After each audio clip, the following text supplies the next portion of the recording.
Hello, this is Veena, your storyteller. I was not able to narrate a story for a long time because I had taken a short break and I was missing all of you so much. Did you miss me? Well, today I've come up with a very interesting story and I hope you like the story.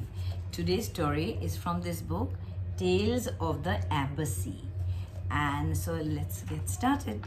The name of the story, How a Farmer Waited for Death. There was once a farmer who had many children. Time passed and his sons and daughters all married, and the oldest son and his wife wanted him to give his farm to them. But the farmer, though young no longer, was still strong and had no wish to give up farming.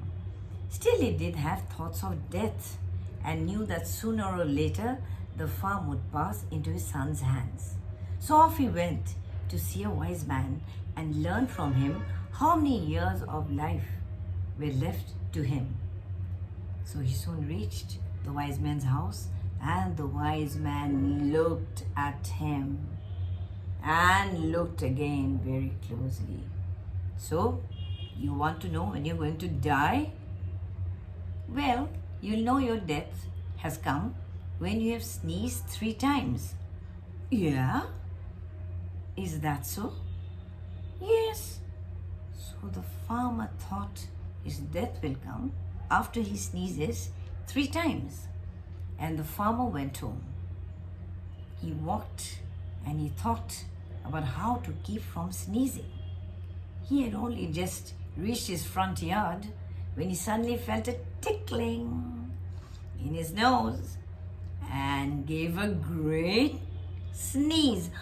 Tissue! Oh heavens me!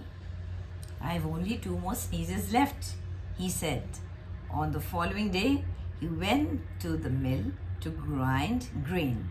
The dust there got into his nose and he sneezed again. Tissue! There is nothing to be done now.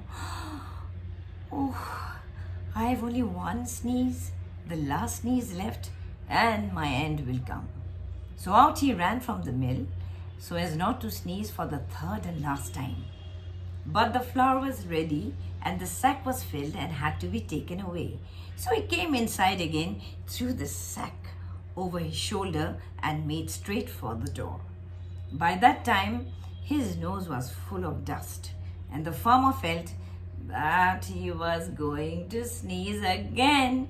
He tried not to, but could not stop himself.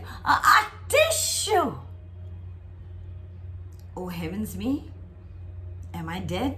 Cried the farmer, and dropping his sack, stretched himself out on the ground. Seeing the sack of flour, the miller's pigs began pulling and tearing at it. The farmer looked at them and sighed. Oh dear, you devils, he thought. Were I alive, I'd have shown you. But what can a dead man do? Just then the miller came out into the yard. What was his surprise when he saw the pigs tearing at the sack of flour while its owner didn't even do anything. He simply lay there and did absolutely nothing.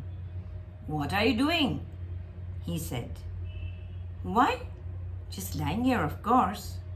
What else can I do now? You know I'm dead. Were I alive, I'd have driven off your pigs.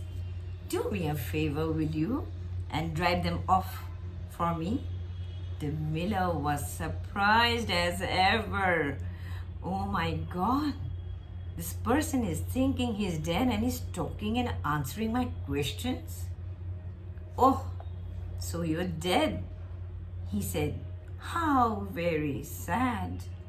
He took a whip and began flogging the pigs, and he sent the whip flying over the farmer's back to whack. Up jumped the farmer from the ground. Oh, thank you for bringing me back to life. If it weren't for you, I'd be dead still. With this, he heaved the sack of flour onto his wagon and drove home. and he won't hear about dying to this day. Now, what can you say to this type of a person? What do you think? What kind of a person is he? Is he very superstitious? Or he believes just because the wise man told him? Don't you think he should have at least thought about it? What kind of a person would you call him? Silly? Yes? Confused? Or scared of death?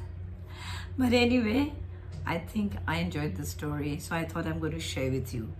Who knows? One day we might all meet a person who doesn't think with his brain, but just follows what anybody says. So I hope you enjoyed the story as much as I did, and see you again next time with another story. Until then, do take care of yourselves. Bye.